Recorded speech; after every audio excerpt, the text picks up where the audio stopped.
Good morning, all of you. In this lecture, we will continue our last question, types of production system. In last lecture, we were discussed what is meant by intermittent production system. Intermittent मध्ये आपण काय लक्षात ठेवलं होतं?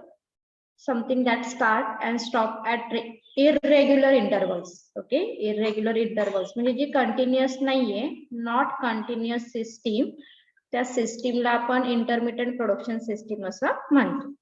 तो first त्यामधला types बघितला होता आपण प्रोजेक्ट प्रोडक्शन.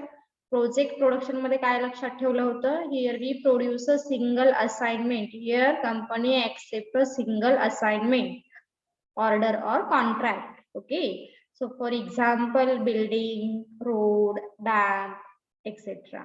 जे की आपण एक असाइनमेंट कंप्लीट झाल्यानंतर दुसरी असाइनमेंट एक्सेप्ट करतो. Okay, project production.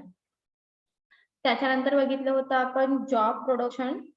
Job production मध्ये नॉन स्टँडर्डायझेशन लक्षात ठेवायला सांगितलं होतं. So job production means here we produce non standardise product. Non standardize का म्हटलेलं आहे बरं याला? Because as per the customer demand or as per the customer requirement आपण काय करतो? Here we produce production. For example visiting card, calendar, diary, keychain. Okay, short मध्ये लक्षात ठेवा. त्याच्यानंतर आलो होतो आपण बॅच प्रोडक्शन मध्ये आलो होतो. बघूया आपण काय आहे batch production. Batch production refers to the manufacturer of a number of identical unit either to meet a specific order or to satisfy continuous demand. It's very important thing. लक्षात ठेवा, इथे जे आपण प्रोडक्शन घेणार आहोत हे एक आयडेंटिकल युनिट असेल आणि यामधून आपण कंटिन्युअस डिमांड ही सॅटिस्फाय करतो. Okay, here we satisfy continuous demand and produce identical unit. हे दोन वर्ड महत्वाचे असतील. Under this batch system of production, the work is divided into operation and one operation is done at a one time. Okay, एक operation एकाच वेळी काय होणार आहे? डन होणार आहे. आणि वेगवेगळे ऑपरेशन आपण काय करतो तर डिस्ट्रीब्यूट करतो, डिवाइड करतो. After completing the work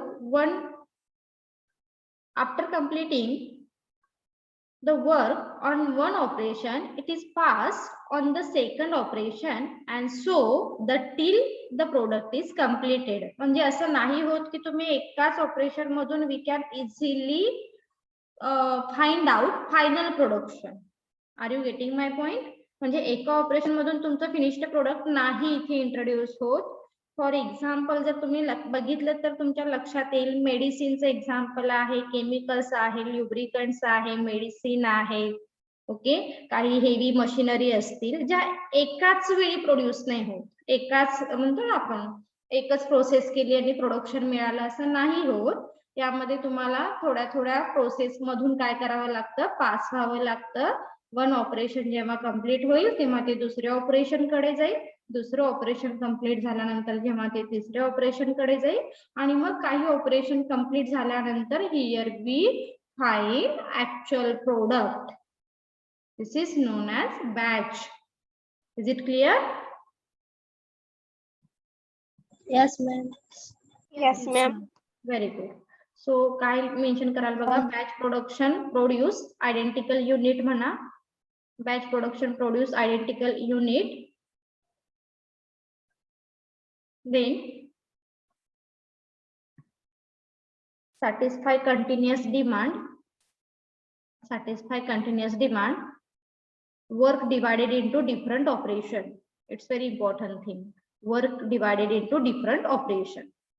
Different operation ला underline करा and for example directly mention करा. For example chemical, medicine, lubricant, heavy machineries, etc. Next, is it clear ना? लिहून झालेलं आहे का बघा पॉइंट? पुढे जाऊया. Yes, ma'am.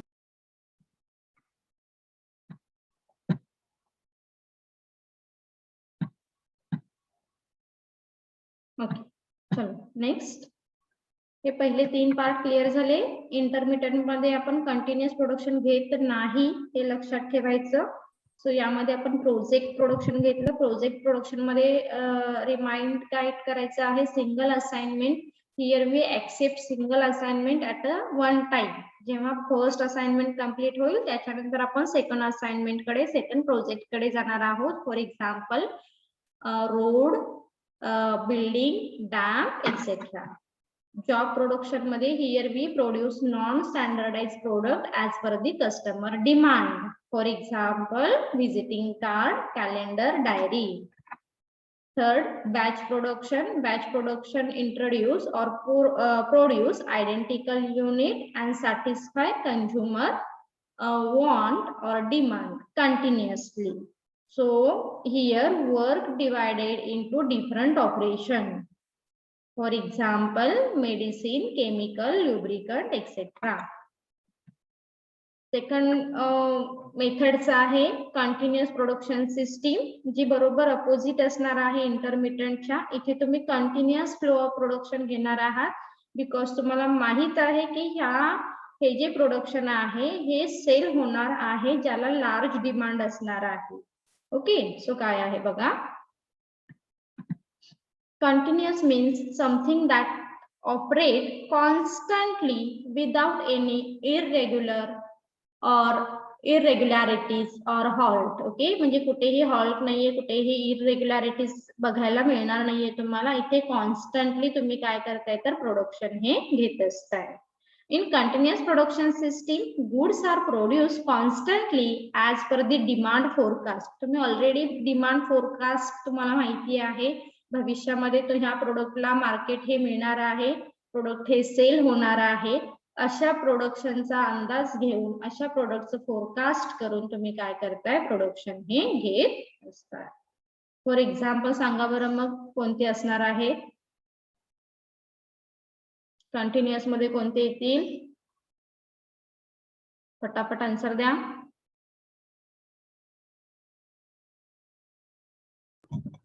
फूड इंडस्ट्री और फ्यूल इंडस्ट्री. हाँ महक, फूड इंडस्ट्रीज आ सकते हैं. ओके. Then Good industries.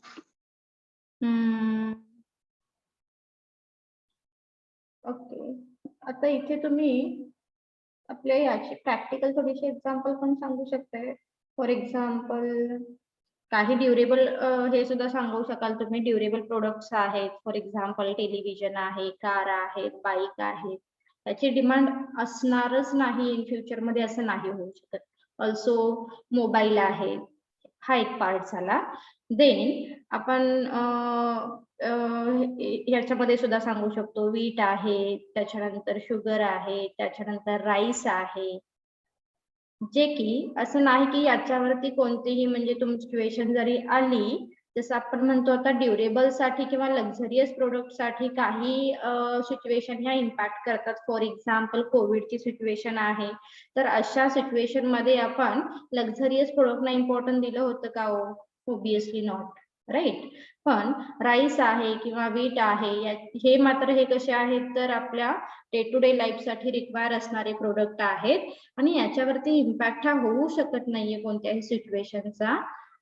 पण अशा प्रोडक्शनचा आपण काय करू शकतो, प्रोडक्शन हे जास्त घेऊ शकतो, कंटिन्युअसली घेऊ शकतो, पण इन अ पर्टिक्युलर सीझन है ना. त्या सीझन मध्ये जे जे प्रोडक्ट प्रोड्यूस करू शकतो ते आपण इथे घेऊ शकतो. पण त्याला डिमांड ही कशी असणार आहे, कंटिन्युअस डिमांड असणार आहे. Is it clear? Yes ma'am. तरी पुढे सांगितलेलं आहे these are produce on a large scale for stocking and selling. म्हणजे जसं राईस आहे, वीट आहे, तसं आपण काय करू शकतो ते लार्ज स्केल वरती प्रोडक्शन घेऊन ते स्टोर करू शकतो. एक मिनिट राईस.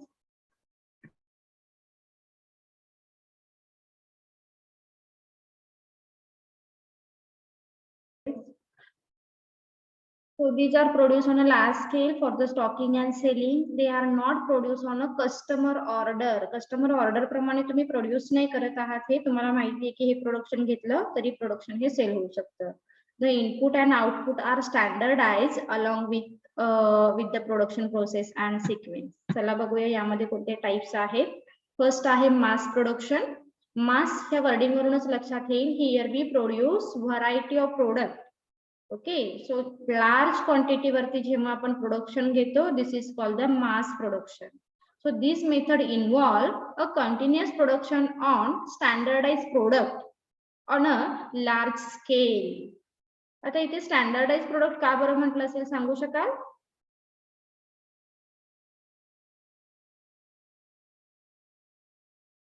स्टँडर्डाइज प्रोडक्ट का म्हटलं असेल इथे सांगा बरं. तुम्ही लार्ज स्केल वरती प्रोडक्शन घेताय पण स्टँडर्डाइज प्रोडक्शन घेताय. जरा विचार करा बरं. स्टँडर्डाइज म्हणजे एकाच टाईपचे प्रोडक्ट तुम्ही प्रोड्यूस करताय. फॉर एक्झाम्पल, आज I am a manufacturer and suppose मला काय करायचं आहे, एका सोपचं प्रोडक्शन घ्यायचं आहे. तर मी प्रत्येक कस्टमर नाही विचारात घेणार. माझ्या लक्षात येते की ओके, फिमेल ह्या प्रोडक्टला इम्पॉर्टन्स देत आहेत, तर मी सपोज एक 1000 सोप प्रोड्यूस करेन सेम स्टँडर्डचे. लक्स असेल, हमाम असेल, लाईबॉय असेल, what ever it may be. फक्त मला काय करायचं आहे, एक प्रोडक्टचं प्रोडक्शन घ्यायचं आहे. That is why this is called the standardize product. Okay, हे प्रोडक्ट सेल होऊ शकतं. ऑल्सो तुम्ही एक्झाम्पल घेऊ शकता इथे ऍज वेल ऍज मोबाईलचं प्रोडक्शन काय आहे, तर इथे स्टँडर्डाइज आहे. तुम्ही प्रत्येक कस्टमरला जाऊन विचारलं का की तुम्हाला कोणता मोबाईल एक्सपेक्टेड आहे? नो, तुम्ही काय केलं, खूप सारे प्रोडक्शन घेतलेले आहेत मोबाईलचे आणि कंझ्युमरच्या क्लास प्रमाणे त्याने ते परचेस केले. That means this is the standardize product. Are you getting my point? Yes, ma'am. Very good. So under this method, production remain continuous in the anticipated on the future demand. So standardization is the base of mass production. So तुमच्या mass production वरती त्याचं standardization हे depends असेल. There is a continuous or uninterrupted flow of production obtained by arranging the machine in a proper sequence of operation. The goods are produced either with the help of single operation or use of series of operation. It depends on types of product.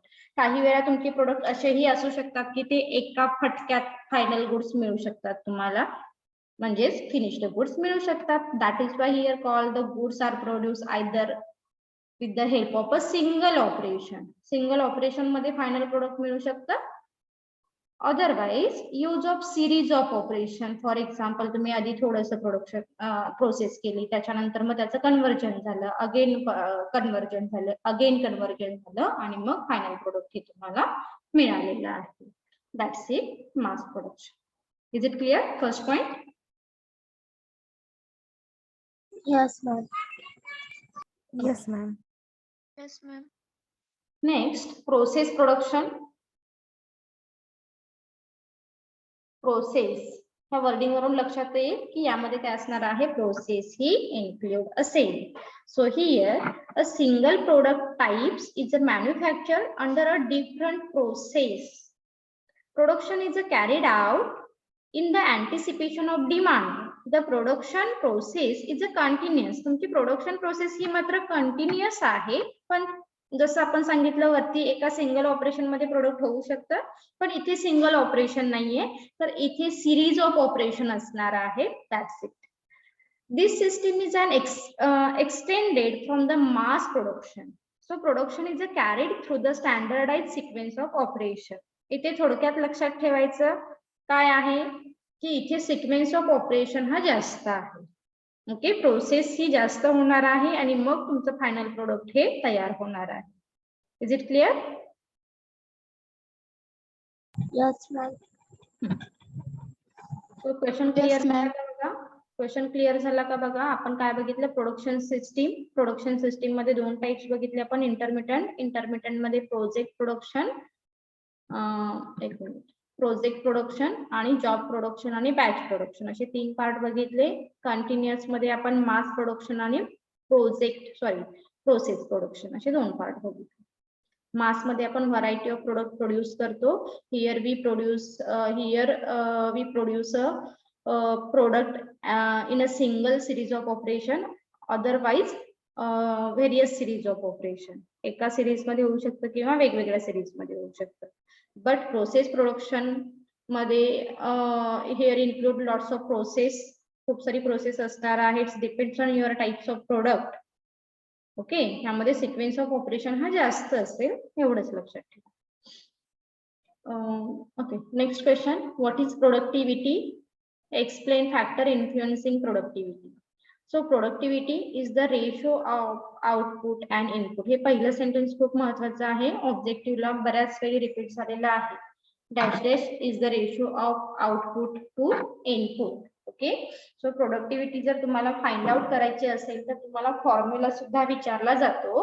Productivity म्हणजे काय? तर productivity is the ratio of output to input. It refers to the volume of output from the given volume of input or resources. म्हणजे आता थोडक्यात काय बरं सांगायचं आहे इथे, प्रोडक्टिव्हिटी ही तुम्ही कशी अज्युम कराल किंवा कशी तुम्हाला एक्सपेक्टेड असणार आहे.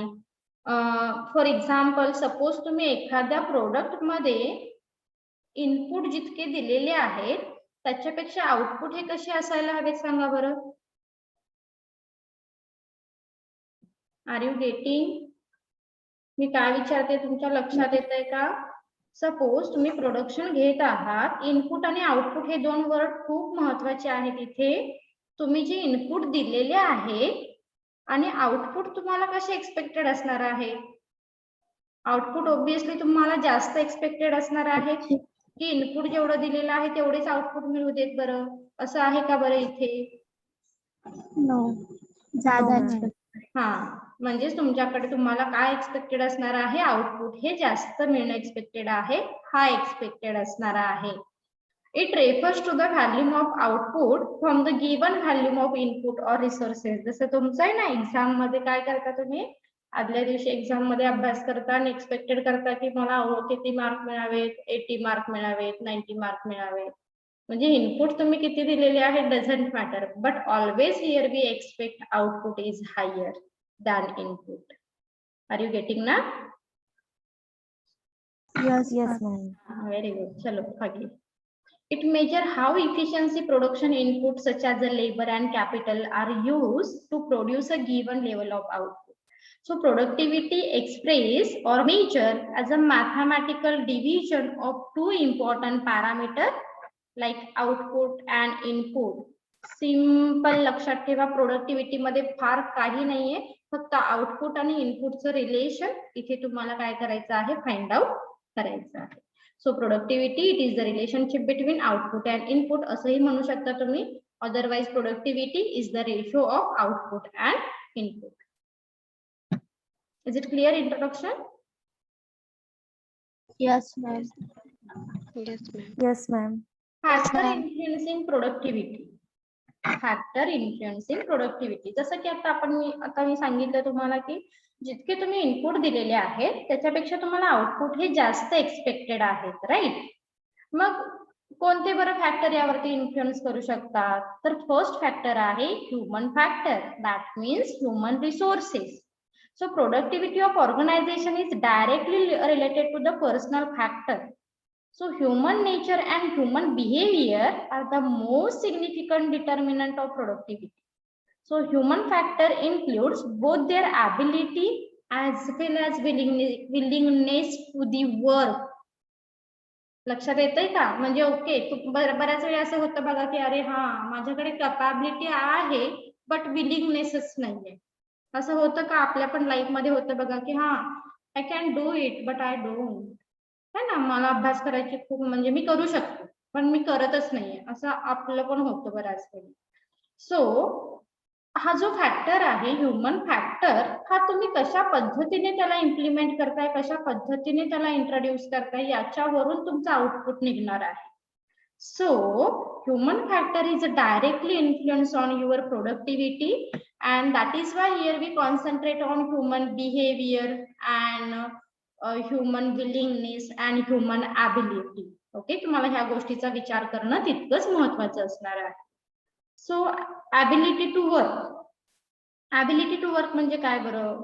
So right individual should be selected for a suitable post. म्हणजे फॉर एक्झाम्पल तुम्हाला काय आहे, मार्केटिंगचा जॉब करायचा आहे तर मार्केटिंगचा जॉब करण्यासाठी तुम्ही कोणत्या एम्प्लॉईजला अपॉइंट कराल किंवा कोणत्या कॅन्डिडेटला अपॉइंट कराल सांगा बरं.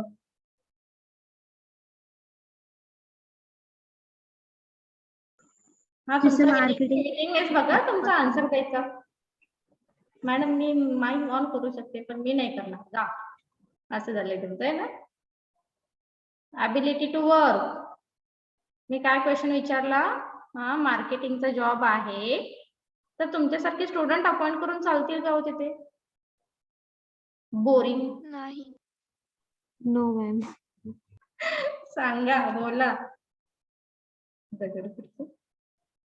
किती इंटरेस्टिंग क्वेश्चन विचारलं तरी सांगता येत नाहीये ना. नुपूर सांग. Yes, ma'am. सांग बरं नुपूर.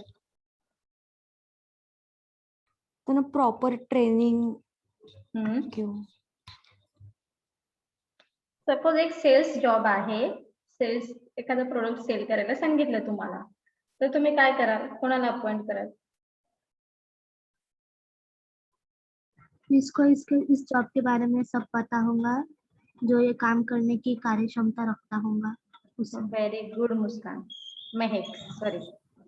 हा आपण काय सांगतो ज्याच्यामध्ये ॲबिलिटी असणं खूप महत्वाचं. First thing ability. बऱ्याच वेळी असं होतं बघा की विलिंगनेस आहे पण ॲबिलिटीच नाहीये है ना. सो फर्स्ट और most important thing is ability.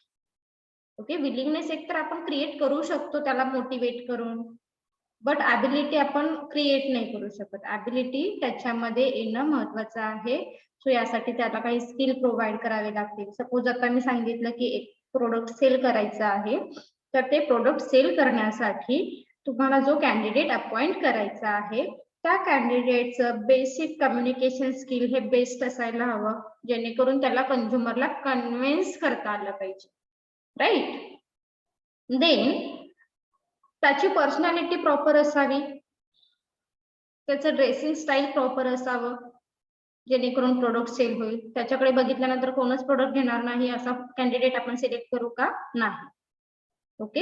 So त्याची पर्सनॅलिटी गुड असावी. त्याचं कम्युनिकेशन स्किल गुड असावं. देन त्याचा फिजिकल फिटनेस मस्ट आहे. फिजिकल स्टॅमिना मस्ट आहे. सो देन तो पोलाइट असणं महत्वाचं आहे. प्रोडक्ट सेल नाही झालं म्हणून तो अग्रेसिव्ह होता कामा नये. सो पोलाइट असणं महत्वाचं आहे. देन तो हिअरिंग असला पाहिजे. त्यांनी आधी कंझ्युमर काय सांगतोय हे ऐकलं पाहिजे. So this is the basic thing ज्या it's like a depends on your work nature. Okay. तुमचं वर्क नेचर काय आहे याच्यावरती ॲबिलिटी डिपेंडेबल असेल. जर ॲबिलिटी काही कमी असेल. असं आहे का की आज मी एक सेलचा जॉब करायला गेले then I am a perfect women for sale job. No ना. सो अशा वेळी काय करावं लागेल बरं मग. So here we provide the training and development facility to particular person.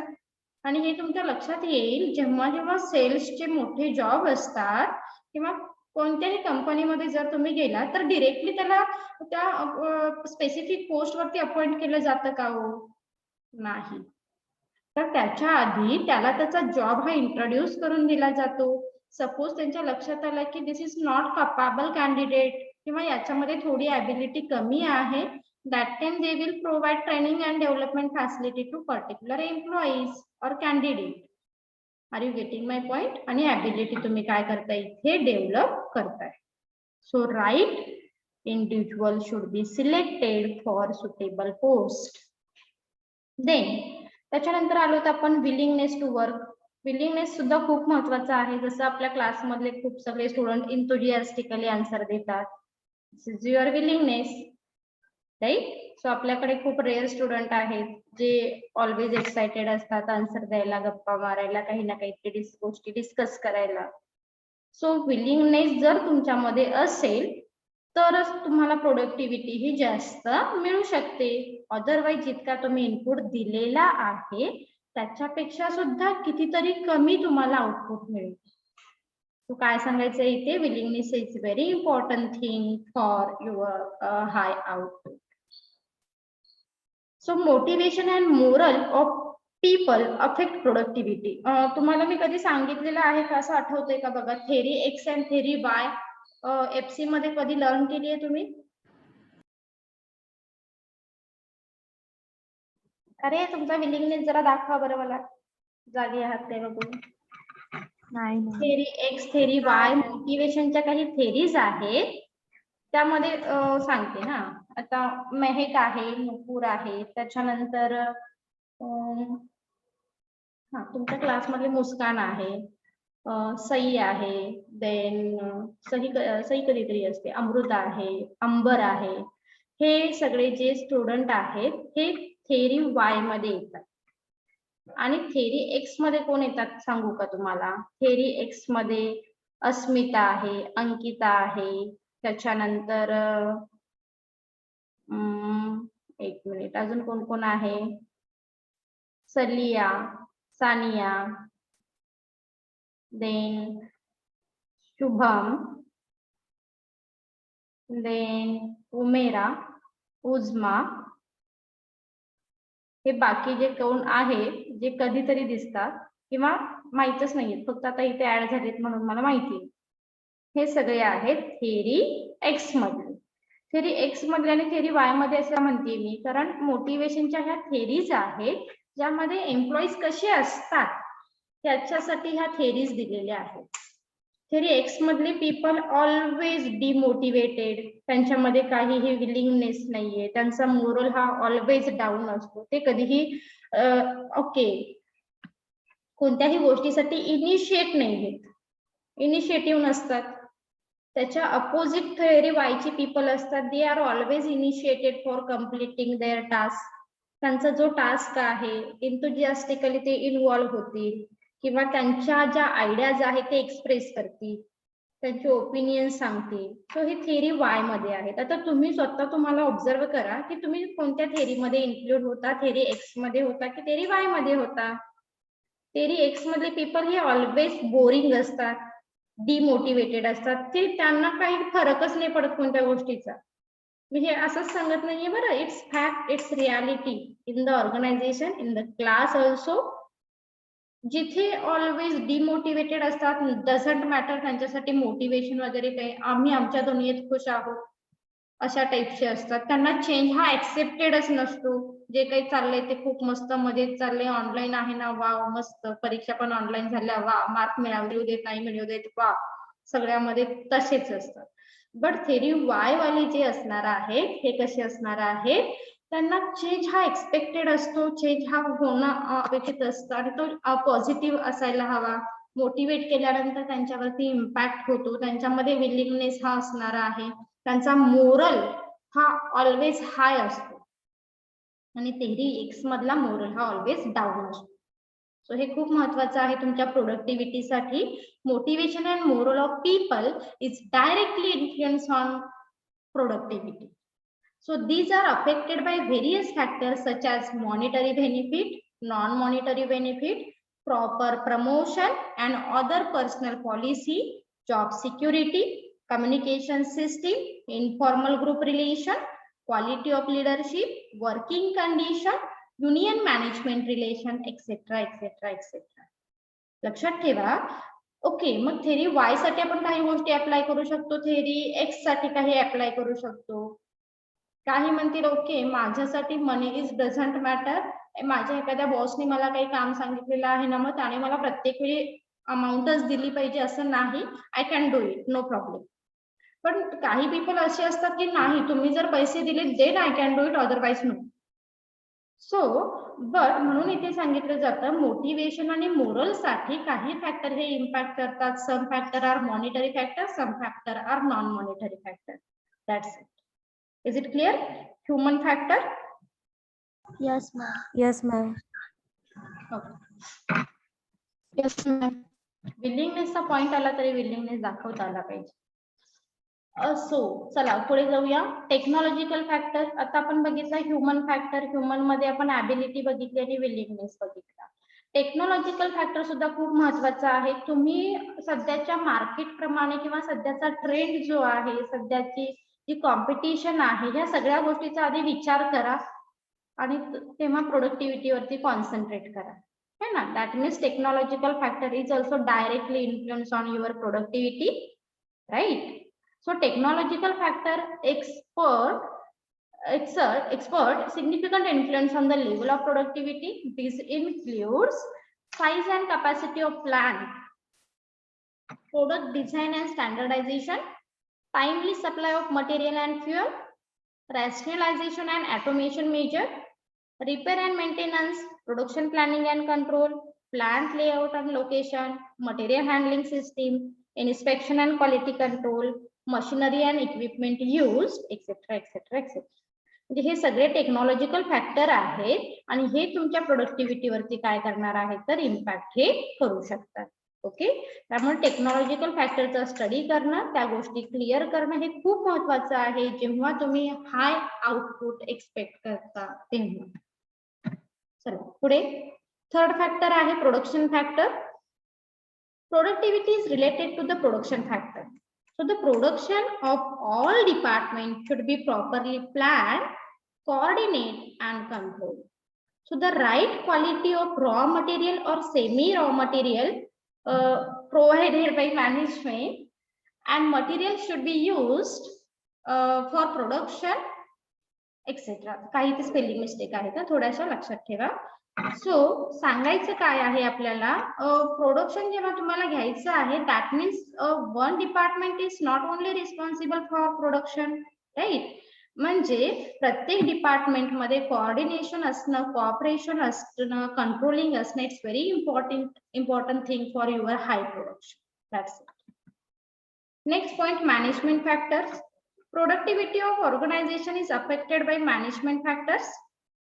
The management organization should be scientific, professional, future oriented and competent, right? So management तुमची कशी आहे यावरती सुद्धा तुमचे आउटपुट हे डिपेंडेबल असणार आहे. ओके, सो मॅनेजमेंट ही future oriented आहे का, प्रोफेशनल आहे का, तुम्हाला सगळ्या गोष्टीसाठी सपोर्ट करते आहे का. Are you getting my point now? Yes, ma'am. Ma'am. Yes, ma'am. त्यामध्ये मग skill, willingness, risk, imagination, then तुम्हाला कोऑपरेशन, देन तुम्हाला काही डिसिजन मेकिंग साठीचे राईट, हे सगळे मॅनेजमेंटने दिले. That means we can easily produce the high output. Next, financial factor or finance factor. Productivity of organization is also affected by the financial factor. Finance is the lifeblood of the business. There should be the proper financial planning. Both over and underutilization of capital should be avoided, right?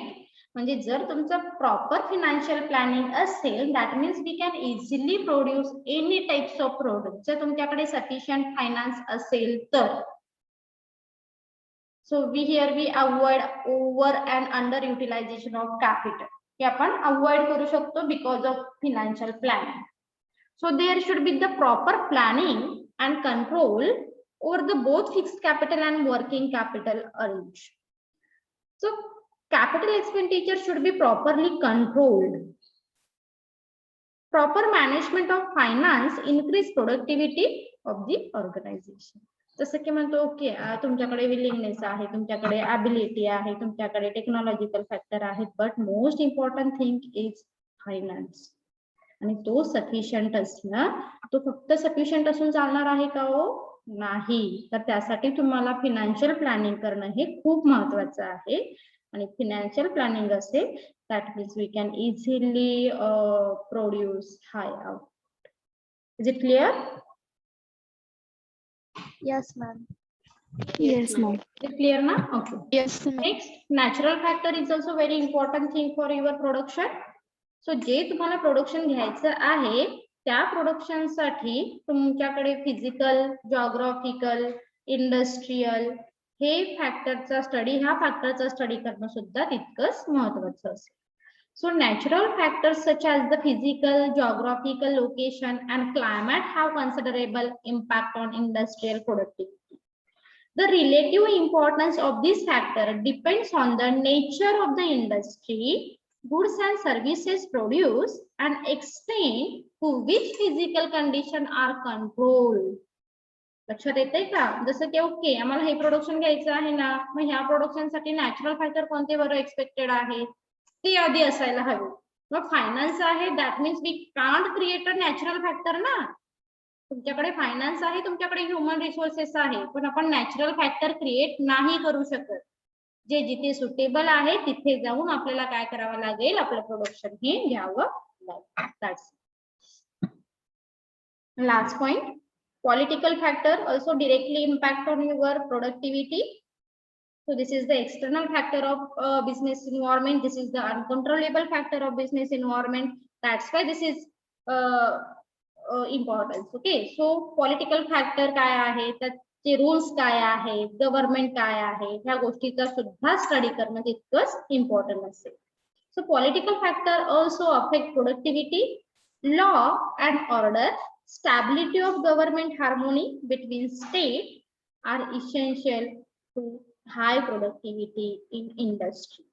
The industrial policy of the government have an important impact on the industrial productivity. लक्षात येत आहे, म्हणजे ह्या गव्हर्नमेंटच्या हार्मोनियल relation कसे आहे दुसऱ्या state सोबत, बाकीच्या गव्हर्नमेंट सोबत, हे सुद्धा तुमच्या प्रोडक्टिव्हिटीसाठी मस्ट आहे. सपोज तुम्हाला एखाद्या फॉरेन कंट्रीवरून काही मटेरियल परचेस करायचं असेल किंवा एखादी मशिनरी परचेस करायची असेल आणि अशा कंट्रीमध्ये जर काही प्रॉब्लेम असतील, we can't purchase machinery, material or other resources. That's why here said political factor is very important thing for your productivity. Is it clear question? Yes, ma'am. Okay, आपण कोणते Yes, पॉइंट ma'am. बघितले Yes, बघा. ma'am. Factor influence on productivity. Productivity short मध्ये काय आहे, productivity is the relationship between input and output. Okay, so productivity घेण्यासाठी पहिला important factor आहे ह्युमन फॅक्टर. यामध्ये ह्युमनची ॲबिलिटी आणि विलिंगनेस फार महत्वाचा आहे. टेक्नॉलॉजिकल फॅक्टर मध्ये तुम्ही टेक्नॉलॉजी काय यूज करताय, त्याची कपॅसिटी काय आहे, व्हॉट एव्हर, ह्या सगळ्या गोष्टी महत्वाच्या असतील. प्रोडक्शन फॅक्टर मध्ये तुम्हाला प्रत्येक डिपार्टमेंटमध्ये कोऑर्डिनेशन, कॉपरेशन आणणं महत्वाचं आहे because of production. Management factor also influence on productivity. मॅनेजमेंटचे फ्युचर प्लॅन काय आहे, त्यांचं स्किल काय आहे, त्यांचं इमॅजिनेशन काय आहे, हे सुद्धा तितकंच महत्वाचं असेल. फिनान्शियल फॅक्टर महत्वाचं आहे. फायनान्स तुमच्याकडे ऍडिक्वेट असणं, सफिशियंट असणं गरजेचं आहे. नॅचरल फॅक्टर प्रॉपर आहेत का रिगार्डिंग युअर प्रोडक्शन हे चेक करा. आणि लास्ट पॉलिटिकल फॅक्टर प्रॉपर आहेत का